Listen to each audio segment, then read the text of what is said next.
सनातन रहस्य चैनल के सभी दर्शकों का स्वागत है हमारे नए वीडियो में। मृत्यु, यह शब्द सुनते ही शरीर में एक अजीब सी सिहरन दौड़ जाती है। पर क्या मृत्यु वास्तव में अंत है, या यह किसी अनदेखी, अदृश्य और भयावह यात्रा की शुरुआत है?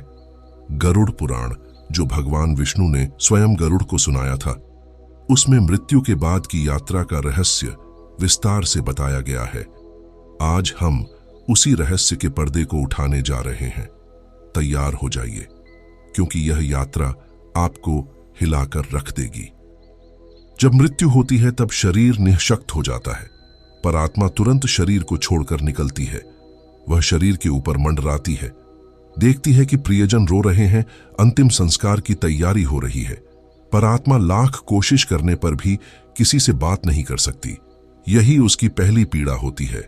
गरुड़ पुराण कहता है, जैसे किसी को स्वप्न में परिजन दिखाई देते हैं पर छुए नहीं जाते, वैसे ही मृत जीव अपने लोगों को देखता है पर छू नहीं सकता। पहले 10 दिनों तक आत्मा उसी जगह रहती है जहां उसका शरीर गिरा था। वह भूख प्यास से तड़पती है। गरुड़ पुराण में लिखा है कि इस समय आत्मा को भोजन केवल उन श्राद्ध कर्मों और पिंडदान से मिलता है जो घर वाले करते हैं। यदि परिवार इन कर्मों की अनदेखी करे तो आत्मा भूख और प्यास से व्याकुल होकर और भी कष्ट पाती है। इसीलिए हिंदू धर्म में श्राद्ध का विशेष महत्व बताया गया है। 11वें दिन यमदूत आत्मा को लेने आते हैं। गरुड़ पुराण के अनुसार यमदूतों का रूप अत्यंत भयानक होता है। काले शरीर, लाल आंखें, लोहे के गदा और फंदे उनके हाथ में होते हैं। वे आत्मा को बांधकर यमलोक की ओर ले जाते हैं। यह दृश्य इतना डरावना होता है कि आत्मा चीखती चिल्लाती है, पर कोई सुन नहीं पाता। अब आत्मा को यमलोक की यात्रा करनी पड़ती है। यह मार्ग अत्यंत कठिन और भयावह है। गरुड़ पुराण में बताया गया है कि यह मार्ग 84,000 योजन लंबा है। इस दौरान आत्मा को कई भयानक स्थानों से गुजरना पड़ता है। अग्नि नदी, आग से जलती हुई नदी, जिसमें आत्मा को यमदूतों के साथ पार करना होता है। कंटक वन, लोहे की धारदार कांटों से भरा जंगल, जिसमें नंगे पांव चलना पड़ता है। हड्डियों का पर्वत, जहां आत्मा अपने ही पापों का बोझ महसूस करती है। सर्प नदी, हजारों जहरीले सर्प आत्मा को डसते हैं। हर पापी आत्मा को यह सब सहना पड़ता है, परंतु पुण्यात्मा की रक्षा देवदूत करते हैं और वह इस मार्ग को अपेक्षाकृत सुखद पाती है। इस यात्रा में आत्मा 24 स्थानों पर रुकती है। हर स्थान पर उसके जीवन के अलग अलग कर्मों का लेखा जोखा सामने आता है। यदि उसने दान किया हो तो वहां उसे शीतल जल और विश्राम मिलता है। यदि उसने हिंसा की हो तो वहां उसे अग्नि से गुजरना पड़ता है। यदि उसने झूठ बोला हो तो वहां सर्पदंश सहना पड़ता है। ये 24 ठहराव आत्मा को एहसास कराते हैं कि उसके कर्म ही उसका सच्चा धन है। आखिरकार आत्मा यमलोक पहुंचती है। वहां भव्य दरबार सजता है। बीच में यमराज और पास ही बैठे होते हैं चित्रगुप्त। चित्रगुप्त की किताब किसी जादुई ग्रंथ से कम नहीं।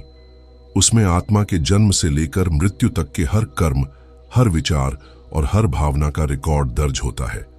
यमराज इस लेखे को देखकर आत्मा से कहते हैं, तुम्हें वही मिलेगा जो तुमने कर्म किए हैं। यहां कोई रिश्वत नहीं, कोई पक्षपात नहीं, केवल कर्म का न्याय। पुण्यात्माओं के लिए मार्ग स्वर्ग की ओर खुलता है।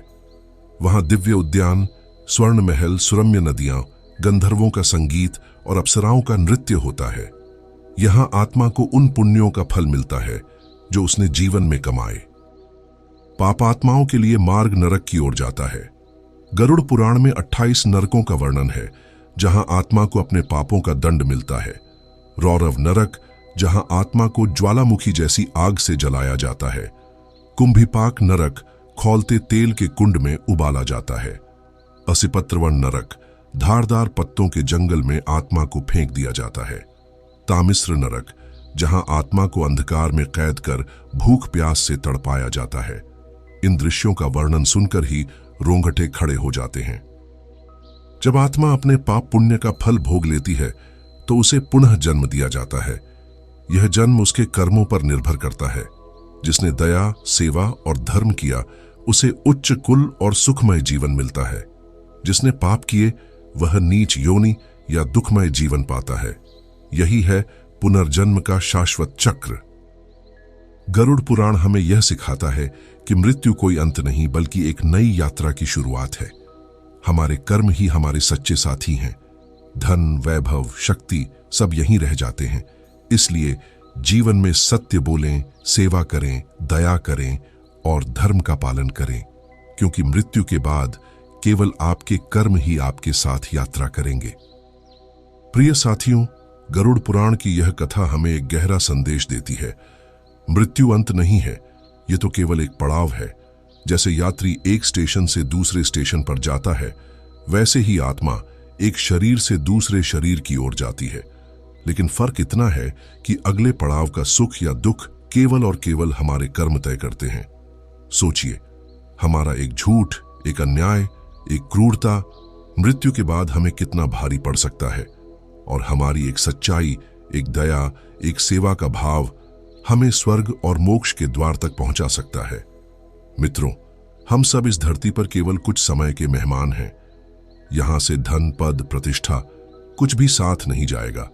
साथ जाएंगे तो बस हमारे कर्म, और वही तय करेंगे कि हमारी आत्मा की यात्रा आनंदमयी होगी या भयावह। इसलिए अभी से ठान लीजिए कि हम अपने जीवन को व्यर्थ नहीं गंवाएंगे। हम किसी की आंखों से आंसू नहीं निकालेंगे, बल्कि किसी की आंखों में मुस्कान भरेंगे। हम अन्याय नहीं करेंगे, बल्कि न्याय और धर्म के साथ खड़े होंगे। हम सिर्फ अपने लिए नहीं, बल्कि दूसरों के लिए भी जिएंगे। याद रखिए, गरुड़ पुराण की गूंज हमें यही बताती है कि आत्मा अमर है और कर्म ही उसका सच्चा धरोहर। तो आइए हम सब मिलकर यह प्रण करें कि अपने हर दिन, हर पल को पुण्य, सेवा और प्रेम से भर देंगे, ताकि जब मृत्यु आए तो हमारी आत्मा भयभीत न हो, बल्कि मुस्कुराते हुए उस दिव्य यात्रा पर निकल पड़े। हर हर महादेव। दोस्तों, अगर यह ज्ञान आपको स्पर्श कर गया हो तो इसे दूसरों तक अवश्य पहुंचाइए, क्योंकि यह केवल एक कथा नहीं बल्कि जीवन को बदल देने वाला सत्य है।